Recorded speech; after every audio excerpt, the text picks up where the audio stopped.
আজকে বাংলাদেশে অনুষ্ঠিত হচ্ছে মহান ১৬ই ডিসেম্বর বিজয় দিবস। লাখো শহীদের রক্তে কিনা আমাদের এই বাংলাদেশ। জয়পুরহাট পাঁচবিবিতে অনুষ্ঠিত হলো ১৬ই ডিসেম্বর শহীদদের প্রতি ভালোবাসা দিবস। পাঁচবিবি থানা পৌর পার্কে ১৬ই ডিসেম্বর উদযাপিত হয়। এখানে উপস্থিত ছিলেন পাঁচবিবি উপজেলা জেলা প্রশাসন মহোদয় ও আরও অনেকেই। এখানে আরও উপস্থিত ছিলেন পাঁচবিবি উপজেলা বিএনপির সকল সংগঠন। উপস্থিত ছিলেন উপজেলা সভাপতি মোহাম্মদ সাইফুল ইসলাম ডালিম সহ তার সঙ্গে আরও অনেকেই। আরও উপস্থিত ছিলেন পাঁচবিবি উপজেলা স্বেচ্ছাসেবক দলের আহ্বায়ক নুরুজ্জামান এবং সদস্য সচিব মোহাম্মদ বিপ্লব হোসেন।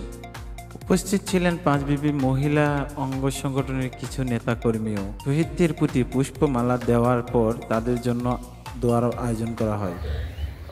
مولانا فانصرنا على القوم الكافرين رب العالمين আয় আল্লাহ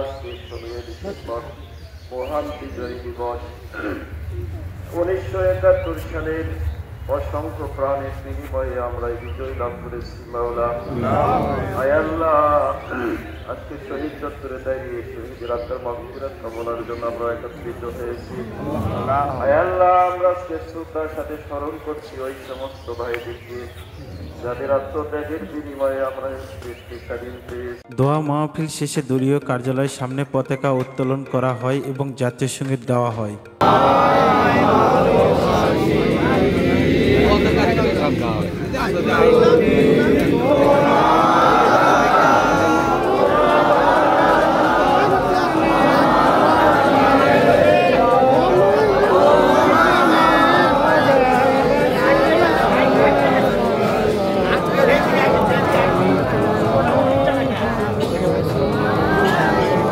পতাকা উত্তোলন শেষে সংক্ষিপ্ত কিছু বক্তব্য রাখেন সাবেক ছাত্রনেতা তাহের মণ্ডল।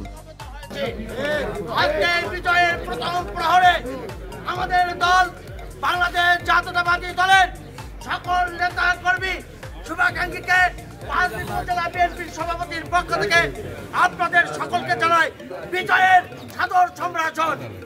সংগ্রামী ভাই ও বন্ধুরা, আজকের এই আমরা শহীদ নদীতে পুষ্পমাল্য অর্পণ শেষে আমাদের মাঝে উপস্থিত আছেন পাঁচবিবি উপজেলা বিএনপির সভাপতি সংগ্রামী নেতা জনাব আলহাজ সাইফুল ইসলাম ডালিম ভাই। আমাদের